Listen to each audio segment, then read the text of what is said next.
Kerala CM Pinarayi Vijayan ಅವರು post ಮಾಡಿದ್ರಲ್ಲ, ಆ ಪೋಸ್ಟ್ ವಾರ್ ವಿರುದ್ಧವಾಗಿ ಕಾಂಗ್ರೆಸ್ ಬ್ರಿಗೇಡ್ ಸಿಡಿದಿದೆ. ಪಿಣರಾಯಿ ವಿಜಯನ್ ಅವರು ಸತ್ಯ ತಿಳ್ಕೊಂಡು ಮಾತಾಡಲಿ. ಅದು ಸರ್ಕಾರಿ ಒತ್ತುವರಿ ಜಾಗ. ಅದು ಆ ಸತ್ಯ ಅನ್ನೋದನ್ನು ತಿಳ್ಕೊಂಡು ಮಾತಾಡಬೇಕು.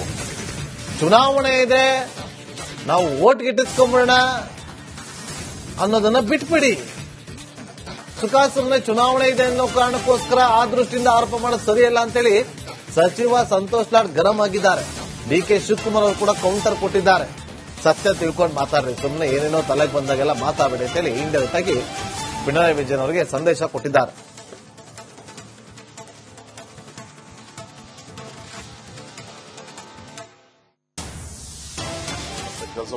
ಕ್ವಾರಿ ಪಿಟ್ಟದು ಸಾಲಿಡ್ ವೇಸ್ಟ್ ಕಸ ಹಾಕಕ್ಕೆ ಸೀಮಿತವಾಗಿ ಇಟ್ಟಂತ ಜಾಗ ಹಿಂದೆನೆ 10 ವರ್ಷದಿಂದ 9 ವರ್ಷದಿಂದನೇ ಅದನ್ನ ನೋಟಿಫೈ ಆಗಿತ್ತು. ಆ ಜಾಗದಲ್ಲಿ ಕಸ ಹಾಕುವಂತ ಜಾಗದಲ್ಲಿ ಹೋಗಿ ರಾತ್ರೋರಾತ್ರಿ ಗುಡಿಸಲುಗಳನ್ನ ಹಾಕಿದ್ದಾರೆ. ಅದನ್ನ ತೆರವಾಗಲಿಕ್ಕೆ ನಾವೆಲ್ಲ ನಮ್ಮ ಸ್ಥಳೀಯ ಮುಖಂಡರ ಹತ್ರ, ಶಾಸಕರ ಹತ್ರ ಚರ್ಚೆ ಮಾಡಿ ಅದನ್ನ ಖಾಲಿಗೊಳಿಸಿ ಅದನ್ನ ಸರಿಯಾದ ರೀತಿಯಲ್ಲಿ ಉಪಯೋಗ ಮಾಡಿಕೊಳ್ಳಲಿಕ್ಕೆ ಆದೇಶವನ್ನ ಮಾಡಿದ್ದಾರೆ. ಆ ಕೆಲಸವನ್ನ ನಾವು ಮಾಡ್ತಾ ಇದ್ದೇವೆ. ಯಾರಿಗೂ ಕೂಡ ತೊಂದರೆ ಕೊಡಬೇಕು ಅನ್ನೋದಿಷ್ಟಿಲ್ಲ. ಯಾರು ಅರ್ಹರಿದ್ದಾರೆ ಅವರೆಲ್ಲರೂ ಕೂಡ ನಾವು ಬೇರೆ ಕಡೆ ರಿಹ್ಯಾಬಿಟೇಷನ್ ಮಾಡುವಂತ ಕೆಲಸವನ್ನ ನಾವು ಮಾಡ್ತೇವೆ. ಯಾಕೆಂದ್ರೆ ಏಕಾಏಕಿ ನಾವು ಸ್ಲಮ್ಗಳನ್ನ ಸರ್ಕಾರಿ ಜಾಗದಲ್ಲಿ ಒತ್ತುವರಿ ಮಾಡಿಕೊಂಡು ರಾತ್ರೋರಾತ್ರಿ ಗುಡಿಸಲುಗಳು ಹಾಕಲಿಕ್ಕೆ ನಾವು ಬಿಡಲಿಕ್ಕೆ ಆಗುದಿಲ್ಲ. ಅದು ಇತ್ತೀಚೆಗೆ ಮಾಡಿದಂತ ಒಂದು ಪ್ರವೃತ್ತಿ. ಅದನ್ನ ನಾವು ತಡೆದಿದ್ದೇವೆ. ಬೆಂಗಳೂರಿನ ಆದಷ್ಟು ಸ್ವಚ್ಛತೆಯಿಂದ ನಾವು ಕಾಪಾಡಬೇಕು. ಆ ದೃಷ್ಟಿಯಿಂದ ನಮ್ಮ ಅಧಿಕಾರಿಗಳು ರೂಟೀನ್ ಕೆಲಸದಲ್ಲಿ ಮಾಡಿದ್ದಾರೆ.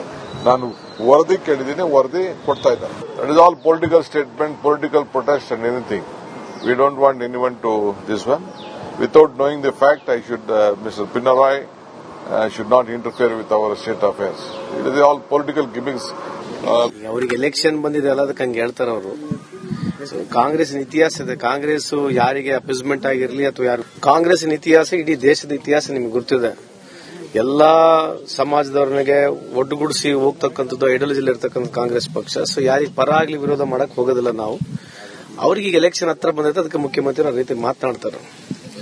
ಅವರಿಗೆ ಎಲೆಕ್ಷನ್ ಬಂದಿದೆ ಅಲ್ಲ, ಅದಕ್ಕೆ ಹಂಗೆ ಹೇಳ್ತಾರೆ ಅವರು. ಕಾಂಗ್ರೆಸ್ನ ಇತಿಹಾಸ ಇದೆ. ಕಾಂಗ್ರೆಸ್ ಯಾರಿಗೆ ಅಪೀಸ್ಮೆಂಟ್ ಆಗಿರಲಿ ಅಥವಾ ಯಾರು, ಕಾಂಗ್ರೆಸ್ನ ಇತಿಹಾಸ ಇಡೀ ದೇಶದ ಇತಿಹಾಸ ನಿಮ್ಗೆ ಗೊತ್ತಿದೆ. ಎಲ್ಲಾ ಸಮಾಜದವ್ರನಿಗೆ ಒಡ್ಡುಗೂಡಿಸಿ ಹೋಗ್ತಕ್ಕಂಥದ್ದು ಐಡಿಯಾಲಜಿಲಿ ಇರ್ತಕ್ಕಂಥ ಕಾಂಗ್ರೆಸ್ ಪಕ್ಷ. ಸೊ ಯಾರಿಗೆ ಪರ ಆಗ್ಲಿ ವಿರೋಧ ಮಾಡಕ್ ಹೋಗೋದಿಲ್ಲ ನಾವು. ಅವ್ರಿಗೆ ಈಗ ಎಲೆಕ್ಷನ್ ಹತ್ರ ಬಂದೈತೆ, ಅದಕ್ಕೆ ಮುಖ್ಯಮಂತ್ರಿ ಆ ರೀತಿ ಮಾತನಾಡ್ತಾರೆ.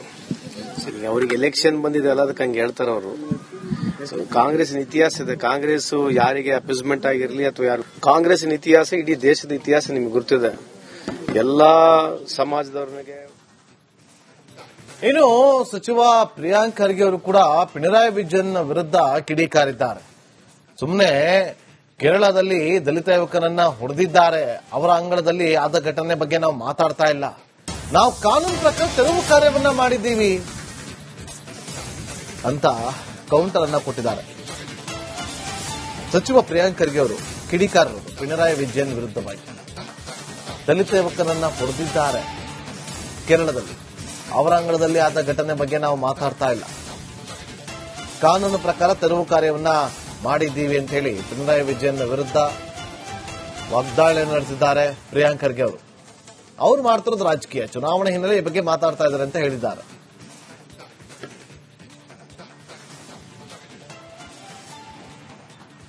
ಮತ್ತಷ್ಟು ಮಾಹಿತಿಯನ್ನು ಕೊಡೋದಕ್ಕೆ ನಮ್ಮ ಪ್ರತಿನಿಧಿ ಚರಣ್ ನೇರ ಸಂಪರ್ಕದಲ್ಲಿ ಜಾಯ್ನ್ ಆಗಿದ್ದಾರೆ. ಚರಣ್, ಎಲ್ಲಿದ್ದೀರಿ? ಈಗ ಕೇರಳದ ನಿಯೋಗ ಬಂದಿದೆ, ಅವ್ರು ಏನ್ ಹೇಳ್ತಿದ್ದಾರೆ? ತೆರವು ಕಾರ್ಯಾಚರಣೆ ಹೇಗೆ ನಡೀತಾ ಇದೆ?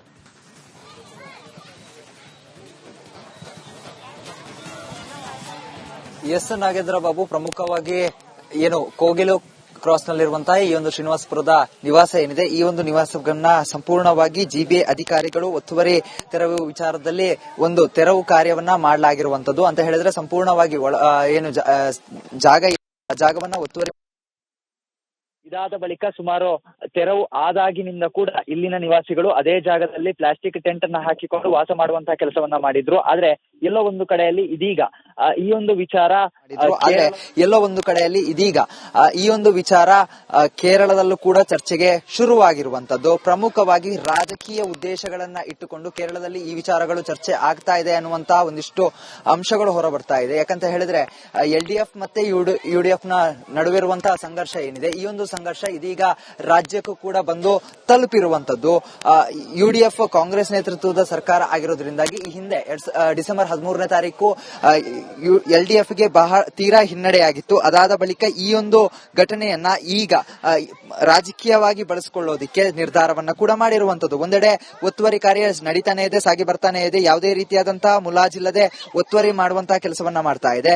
ಆದ್ರೆ ಇಲ್ಲಿಗೆ ಬಂದು ಇದೀಗ ಕೇರಳದ ನಿಯೋಗ ಬಂದು ಭೇಟಿಯನ್ನ ಮಾಡಿರುವಂತದ್ದು. ರಾಜ್ಯಸಭಾ ಸದಸ್ಯರಾಗಿರುವಂತಹ ಎ ರಹೀಂ ಅವರು ಬಂದು ವಿಸಿಟ್ ಅನ್ನ ಮಾಡ್ತಾರೆ. ವಿಸಿಟ್ ಮಾಡಿ ಒಂದಿಷ್ಟು ಭರವಸೆಗಳನ್ನ ಕೊಡುವಂತಹ ಕೆಲಸವನ್ನ ಕೂಡ ಮಾಡ್ತಾರೆ. ಮತ್ತೆ ಇಲ್ಲಿನ ವರದಿಯನ್ನ ತೆಗೆದುಕೊಂಡು ಹೋಗಿ ಕೇರಳ ಸರ್ಕಾರಕ್ಕೆ ನೀಡಬೇಕು ಅನ್ನುವಂತಹ ಒಂದಿಷ್ಟು ಮಾತುಗಳನ್ನ ಕೂಡ ಹಾಡ್ತಾರೆ.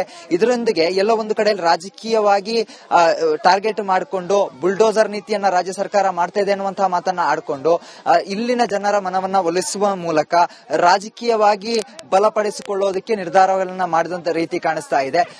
ಪ್ರಮುಖವಾಗಿ ಬುಲ್ಡೋಸರ್ ನೀತಿ ಹೇಳಿದ್ರೆ ಒಂದು ಒತ್ತುವರಿ ತೆರವು ಆದಂತಹ ಸಂದರ್ಭದಲ್ಲಿ ಪ್ರಮುಖವಾಗಿ ಬುಲ್ಡೋಸರ್ ಗಳನ್ನ ಬಳಸಲೇಬೇಕಾಗುತ್ತೆ. ಅದೇ ರೀತಿಯಾಗಿ ಯಾವುದೇ ಪ್ರಕಾರವಾಗಿ ಈ ಹಿಂದೆ ಕೂಡ ಒಂದು 2-3 ಬಾರಿ ನೋಟಿಸ್ ಕೊಡುವಂತಹ ಕೆಲಸವನ್ನ ಇಲ್ಲಿನ ನಿವಾಸಿಗಳಿಗೆ ಮಾಡಲಾಗಿತ್ತು. ಆದ್ರೆ ನೋಟಿಸ್ ಆದ ಕೂಡ ಯಾವುದೇ ರೀತಿಯಾಗಿ ಇವರು ಇಲ್ಲಿ ತೆರವು ಮಾಡೋದಾಗಿರ್ಬೋದು, ಬೇರೆ ಕಡೆಗೆ ಆಗುವಂತಾಗಿರ್ಬೋದು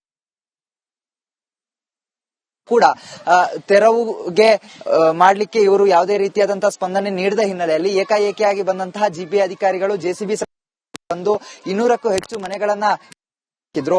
ಇದಾದ ಬಳಿಕ ಇದೀಗ ಈ ಒಂದು ವಿಚಾರ ಸಂಪೂರ್ಣವಾಗಿ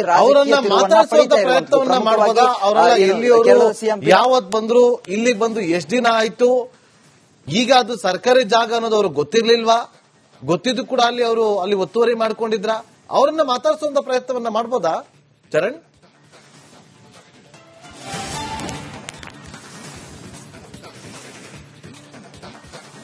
ಹೋಗ್ತೀನಿ.